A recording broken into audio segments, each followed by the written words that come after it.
Welcome back. S ಭಿಕ್ಷುಕರೇ ಮಾತನಾಡ್ತಾ ಇದ್ವಿ. Drug ಅಡಿಕ್ಟ್ಗಳು ಯಾವ ರೀತಿಯಾಗಿ ರಿಯಾಕ್ಟ್ ಮಾಡ್ತಾರೆ, ಅದಕ್ಕೆ ಕಾರಣ ಏನು ಅಂತ ಹೇಳಿ. ಇದ್ರ ಜೊತೆಗೆ ನಾನು ಮಾತನಾಡ್ತಾ ಇದ್ದೆ ಸರ್, ಈಗಾಗಲೇ ಕೂಡ ಹೇಳ್ತಾ ಇರುವಂಥದ್ದು ಡ್ರಗ್ ಅಡಿಕ್ಟ್ಗಳು ಯಾಕೆ ಕ್ರಿಮಿನಲ್ ಕೃತ್ಯಗಳಿಗೆ ತುಂಬ ತಡಗಿಸ್ಕೋತಾರೆ ಅಂತ ಹೇಳಿ ಮೇಡಮ್ ಕೂಡ ಎಕ್ಸಾಂಪಲ್ ಕೊಡ್ತಾ ಇದ್ರು. ಈಗ ಕಾಫಿ ಕುಡಿಯೋದು ಕೂಡ ಒಂದು ರೀತಿಯಾಗಿ ಚಟ ಆಗಿರುತ್ತೆ, ಅದು ಕೂಡ ಡೊಪಮೈನ್ ಇರುತ್ತೆ ಅಂತ ಹೇಳಿ.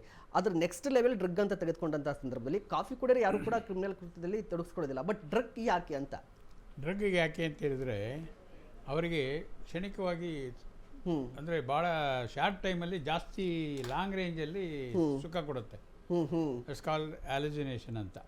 ಅಂದರೆ ಮೈಂಡ್ ಸ್ಟೇಟ್ ಆಫ್ ಮೈಂಡು ಅವನು ನೋಡಿದ್ರೆ ನರ್ಪೇತಲ್ ನಾರಾಯಣ್ ಥರ ಇರ್ತಾನೆ, ತಗೊಂಡ್ಮೇಲೆ ಭೀಮನ್ ಥರ ಅವ್ನ ಶಕ್ತಿ ಬಂದಿದೆ ಅಂತ ಅನ್ಕೊತಾನೆ. ಇದು ನರ್ವಸ್ ಸಿಸ್ಟಮ್ ಮೇಲೆ ಭಾಳ ವ್ಯತಿರಿಕ್ತವಾದಂಥ ಏನು ಒಂದು ಎಫೆಕ್ಟ್ ಆಗುತ್ತೆ. ಆ ಪರಿಣಾಮದಿಂದ ಏನಾಗುತ್ತೆ, ಅವನು ಏನು ಯೋಚನೆ ಮಾಡ್ತಾನೋ ಏನು ಮಾಡ್ತಾನೆ ಅಂತ ಅವ್ನಿಗೆ ಗೊತ್ತೇ ಇರಲ್ಲ. ಒಂದು ಸತಿ ನಮ್ಮ ಯಾವುದೋ ಒಂದು ಮಾಹಿತಿ ಮೇಲೆ ನಮ್ಮ ಒಬ್ಬ ಹೆಣ್ಣು ಕಾನ್ಸ್ಟೇಬಲ್ ಶಿವಾಜಿನಗರದಲ್ಲಿ ಆ ಡ್ರಗ್ ಅಡಿಕ್ಟ್ನ ಹಿಡಿಯಕ್ಕೆ ಹೋಗಿದ್ದಾನೆ. ಹಿಡಿಯಕ್ಕೆ ಹೋಗಿ ಹಿಂದೆ ತಿರ್ಕೊಂಡಿದ್ದಾನೆ. ಅವ್ನು ಹಿಡ್ಕೊಂಡು ಪಟ್ಟಂತ ಒಂದು ಚಾಕು ಹಾಕ್ಬಿಟ್ಟಿದ್ದಾನೆ. ಅದು ಸೀದಾ ಹೋಗಿ ಈ ಬಾಡಿಯಲ್ಲಿ ಒಂದು ಲೇಯರ್ ಇದೆ, ಡಿಯೋಡಿನಮ್ ಎಂಥದ್ದು ಅಬ್ಡಮನ್ನು ಮತ್ತು ಇದಕ್ಕೆ ಮಧ್ಯದಲ್ಲಿ ಆ ಲೇಯರ್ ಕಟ್ ಆಗೋಯ್ತು. ಅದು ಥೊರಾಸಿಕ್ ಸರ್ಜನ್ಗೆ ಹೋಗಬೇಕು. ಬಿ ಪಿ ಡೌನ್ ಆಗ್ತಾ ಇದೆ. ಇಮಿಡಿಯೇಟಾಗಿ ಮಣಿಪಾಲ್ ತೊಗೊಂಡೋಗಿ ಅವನಿಗೆ ಪಾಪ ಜೀವ ಉಳಿಸಿದ್ವಿ. ಆದರೆ ಪರಿಣಾಮ ನಾವು ಇನ್ವೆಸ್ಟಿಗೇಷನಲ್ಲಿ ತೊಗೊಂಡ್ರೆ ಅವನು ಡ್ರಗ್ ಅಡಿಕ್ಟು. ಅವನ ಕೆಲಸ ಏನಂದರೆ ಕುದುರೆಗಳನ್ನ ನೋಡ್ಕೊಳ್ಳೋದು. ಎಲ್ಲಿ ರೇಸ್ ಕೋರ್ಸಲ್ಲಿ ಮತ್ತು ಎಲ್ಲಿ ಲಾಯದಲ್ಲಿ ಕಟ್ಟಿರ್ತಾರೆ ಅಲ್ಲಿ ಅವರಿಗೆ ಕುದುರೆ ನೋಡ್ಕೊಳ್ಳೋಷ್ಟು ಟೈಮು ಕೆಲಸ ಇರುತ್ತೆ, ಬಾಕಿದಂಗೆ ಏನಿಲ್ಲ. ಆದರೆ ದುಡ್ಡು ಇರುತ್ತೆ. ದುಡ್ಡು ಇಲ್ಲದಾಗ ಈ ಥರ ಅಲ್ಲಿ ಇಲ್ಲಿ ಅವರು ಇವರಿಗೆ ಎದುರಿಸಿ ತಗೊಂಡು ಅದರಿಂದ ಟೆನಿಕಾಸ್ಟ್ ಅವನು ತಗೊಳ್ಳೇಬೇಕು. ಏನಾದ್ರು ಒಂದು ಕೊಲೆ ಮಾಡಿ ಆದರೂ ತಗೊಂಡು ಹೋಗ್ತಾನೆ. ಆ ರೀತಿಯ ಒಂದು ಮನೋಭಾವಕ್ಕೆ ಬಂದಿರ್ತಾರೆ. ಅದಕ್ಕೆ it's more dangerous than A regular professional criminal. ಹೌದು, ಅವನು ಏನು ಮಾಡ್ತಾನೆ ಯೋಚನಾ ಶಕ್ತಿನೇ ಕಳ್ಕೊಂಡ್ಬಿಟ್ಟಿರ್ತಾರಲ್ಲ, ಅವ್ರಿಗೇನು ಆ ನೆಸಿಟಿ ಆ ಡ್ರಗ್ ಅವನಿಗೆ ಬೇಕು. ಅದರಿಂದ ಸಿಗೋ ಪ್ಲೆಜರ್ ಎಷ್ಟಂದರೆ ಅವನಿಗೆ ಆ ಮೂಮೆಂಟಲ್ಲಿ ಎಷ್ಟೋ ಅವನು ಒಂದು ಲೋಕಗಳನ್ನು ಸುತ್ತಕೊಂಡು ಬರ್ತಾನೆ. ವಿತೌಟ್ ಏನೋ flying in the aeroplane he flies to so many places. ಹಾಗೆ ಅದಕ್ಕೆ ಆಲೋಸಿನೇಷನ್ ಅಂತ ಹೇಳೋದು. ಆ ಒಂದು effect it's because of these chemicals that are found in the drugs. ಇದು ನಾನು ಹೇಳಿದಲ್ಲ, ಕಡಿಮೆ ಪ್ರಮಾಣದಲ್ಲಿ ತಗೊಳ್ಳುವಂಥ ಡ್ರಗ್ಸಲ್ಲಿ ಜಾಸ್ತಿನ ಪ್ರಮಾಣದ ಒಂದು ಕೆಪಾಸಿಟಿ ಇದರಲ್ಲಿ ಇರುತ್ತೆ. ಆ ಒಂದು ಕಾರಣಕ್ಕೇ ನಾನು ಹೇಳಿದೆ, ನೀವು ಕಂಟ್ರೋಲ್ ಡ್ರಗ್ಸ್ ಹೋದರೆ ಆ ಕಂಟ್ರೋಲ್ ಡ್ರಗ್ಸಲ್ಲಿ ಸುಮಾರು ಆ ರೀತಿಯ ಒಂದು ಎಫೆಕ್ಟ್ ಇರುತ್ತೆ. ಈಗ ನೀವು ನೋಡಿ, ಮೈ ಎಲ್ಲ ಮೂಳೆ ಮುರಿದಿರುತ್ತೆ ಆಕ್ಸಿಡೆಂಟಲ್ಲಿ, ತಗೊಂಡ್ಬಂದು ಎಮರ್ಜೆನ್ಸಿ ವಾರ್ಡ್ಗೆ ಹಾಕಿದರೆ ಫಸ್ಟ್ ಅವ್ರು ಕೊಡೋದೇ ಈ ಡ್ರಗ್ಸ್. ಒಂದು ಸಾರಿ ಅದು ಕೊಟ್ಟರೆ ಅವನಿಗೆ ಎಲ್ಲೂ ಪೇನ್ ಆಗಿದೆ ಅಂತ ಗೊತ್ತಾಗೋದಿಲ್ಲ. ಆಗ ಡಾಕ್ಟರ್ಸ್ಗೆ ಅಥವಾ ಕೇರ್ ಟೇಕರ್ಸ್ಗೆ ಅನುಕೂಲ ಆಗುತ್ತೆ ಟು ಹ್ಯಾಂಡಲ್ ದಿ ಪೇಷಂಟ್. ಇದು ಸದುದ್ದೇಶ ಅಂದರೆ ಯೂಸ್ ಆಫ್ ದಿ ಡ್ರಗ್ಸ್. ಈ ಮೆಜಾರಿಟಿ ನೀವು ಡಿಸ್ಕಸ್ ಮಾಡ್ತಾ ಇರೋದು ಅಬ್ಯೂಸ್ ಆಫ್ ದಿ ಡ್ರಗ್ಸ್. ಅದನ್ನು ದುರುಪಯೋಗ ಮಾಡ್ಕೊಳ್ಳೋದು. ಯಾವುದಕ್ಕೆ ಎಲ್ಲ ಚೆನ್ನಾಗಿರ್ತಾನೆ ಅವನು, ಅದನ್ನು ತಗೊಂಡಾಗ ಈ ಥರ ಒಂದು ಮನಸ್ಥಿತಿಯಲ್ಲಿ ಬರಲಿಕ್ಕೆ ಅಂತ.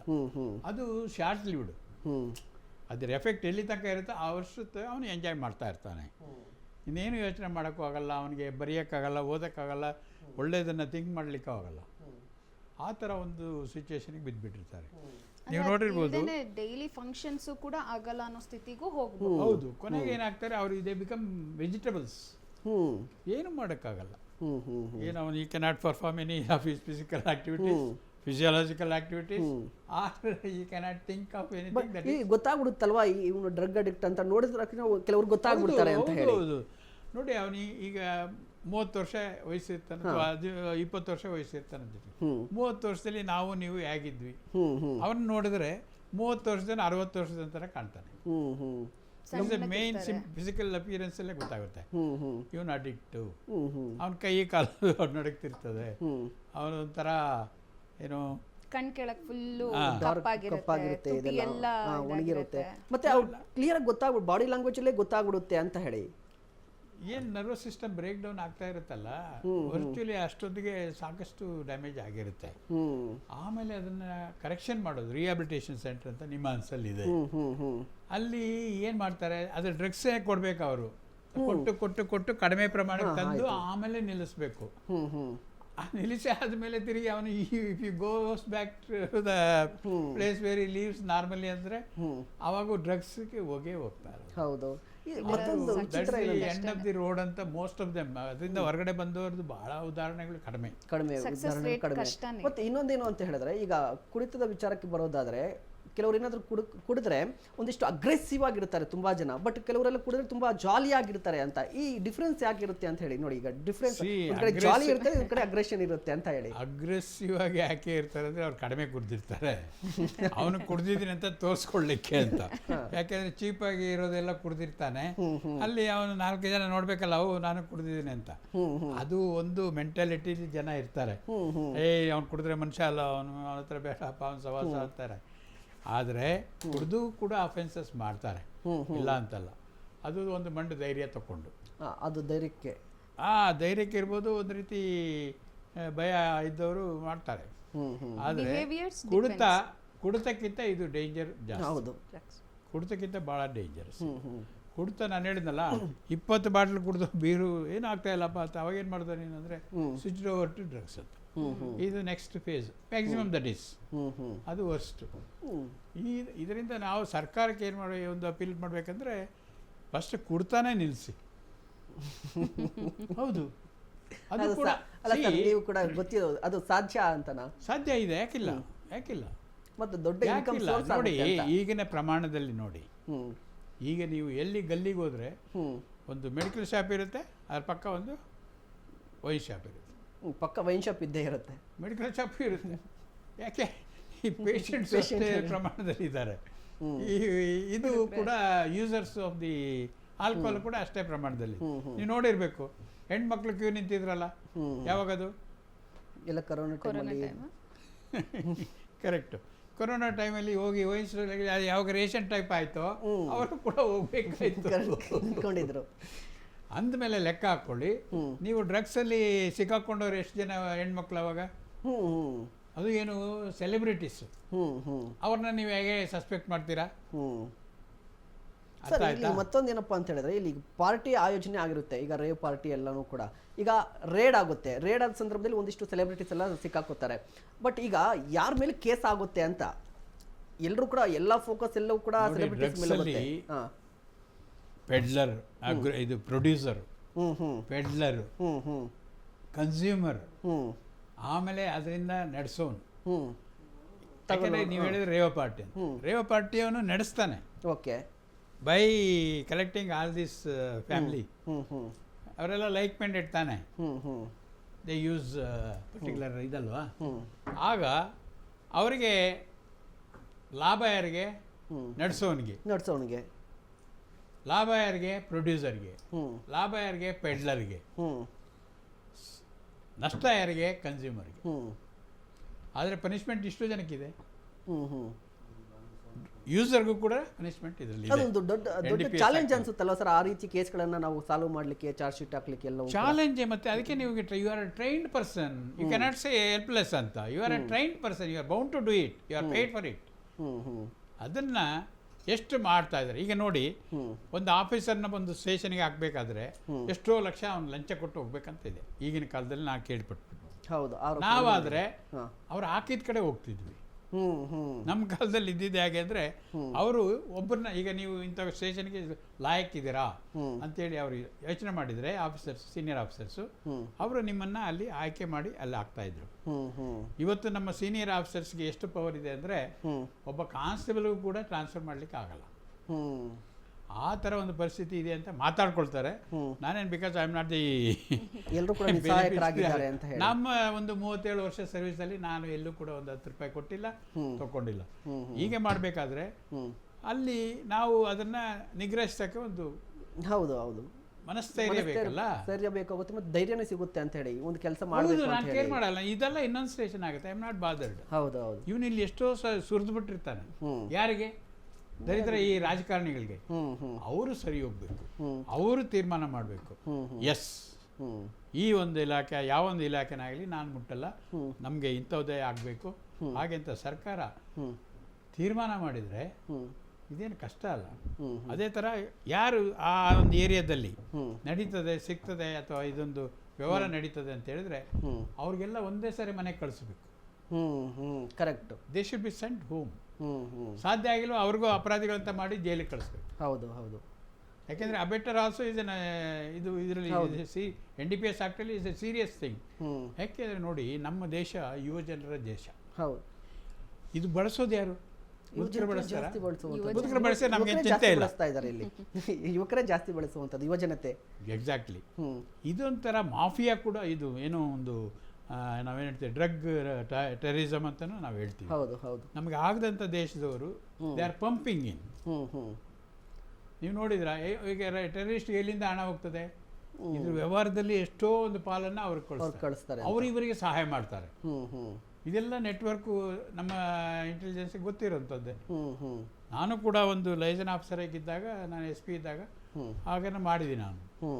ಏನು ನಮ್ಮದು ಒಂದು ಜಾಯಿಂಟ್ ಮೀಟಿಂಗ್ ಆಗ್ತಿತ್ತು ಎಲ್ಲ ಇಂಟೆಲಿಜೆನ್ಸ್ ಏಜೆನ್ಸೀಸ್ಗೆ, ಆರ್ಮಿಯಿಂದ ಹಿಡಿದು, ಪ್ಯಾರಾಮಿಲಿಟ್ರಿಯಿಂದ ಹಿಡಿದು, ನಮ್ಮ ರೆಗ್ಯುಲರ್ ಪೊಲೀಸಿಂದ ಹಿಡಿದು ಎಲ್ಲ ಇಂಟೆಲಿಜೆನ್ಸ್ ಏಜೆನ್ಸಿಯಿಂದ ಒಂದು ಮೀಟಿಂಗ್ ಮಾಡಿ, ಎಸ್ಪೆಷಲಿ ಈ ಡ್ರಗ್ ಕಂಟ್ರೋಲ್ ಇದಕ್ಕೆ, ಮತ್ತು ಇನ್ನೂ ಆ ಥರದ ಆ್ಯಕ್ಟಿವಿಟೀಸ್ ಅವ್ರು ಯಾವ ಥರ ಒಂದು ಹಣ ಬರ್ತದೆ, ಇನ್ನೊಂದು ಆಗ್ತದೆ, ಮತ್ತೊಂದು ಆಗ್ತದೆ, ಯುವ ಜನತೆ ಮೇಲೆ ವ್ಯತಿರಿಕ್ತವಾದಂಥ ಪರಿಣಾಮ ಬೀರುವಂಥದ್ದು ಏನೆಲ್ಲ ಆಗ್ತದೆ. ಯಾಕಂದರೆ ಇದು ಯುವ ಜನರೇ ನಮ್ಮ ಅಸೆಟ್ಟು ಭವಿಷ್ಯದ ದಿನಗಳಲ್ಲಿ.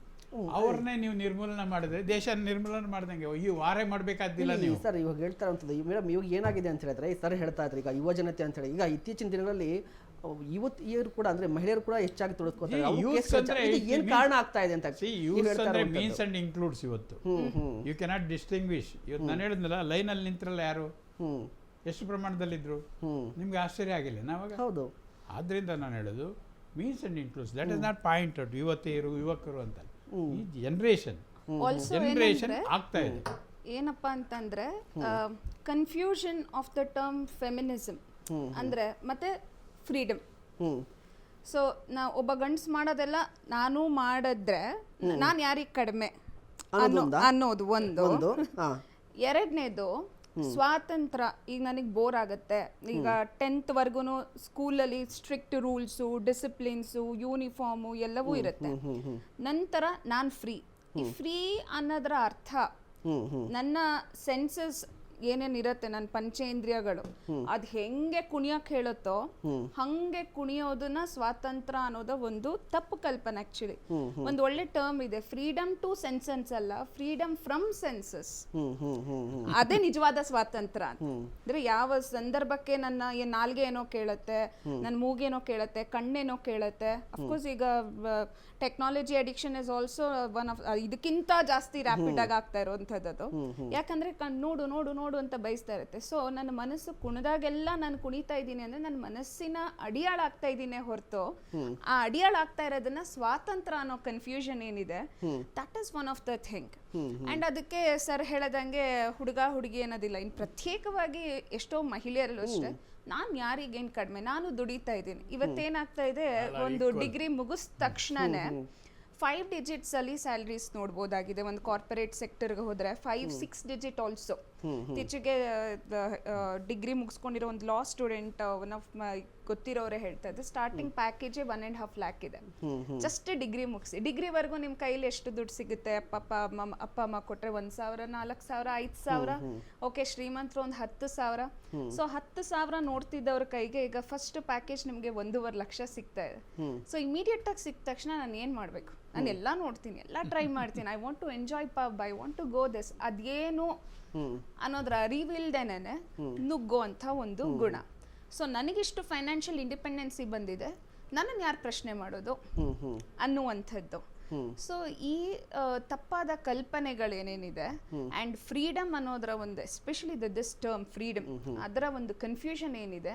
And I have to be equal. ಇಷ್ಟು ದಿನ ನಮ್ಮನ್ನು ದಬ್ಬಾಳಿಕೆ ಮಾಡ್ಕೊಂಡು ಬಂದಿದ್ದಾರೆ. Hurt from the many ladies. ಮಾಡಿದ್ರೆ ತಪ್ಪೇನು? ಮತ್ತೆ ಸರ್ಕಲ್ ಕಾರಣ ಆಗುತ್ತಾ ಫ್ರೆಂಡ್ಶಿಪ್?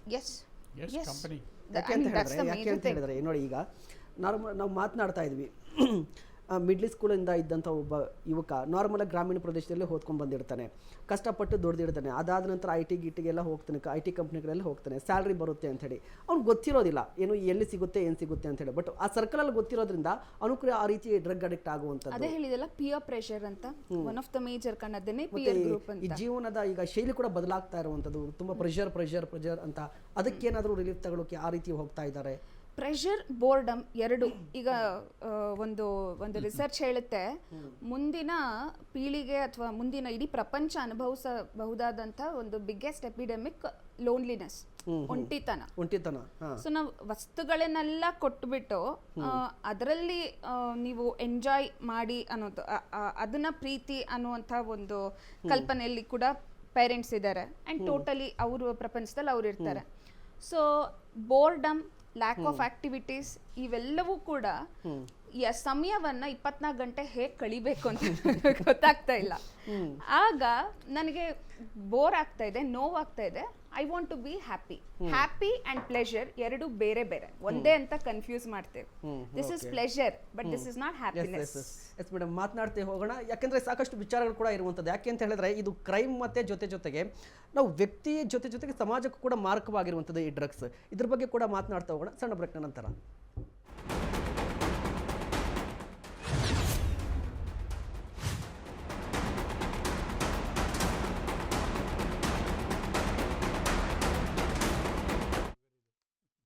ಶುಗರ್ ಇದೆ, ಶುಗರ್ಲೆಸ್ಸು.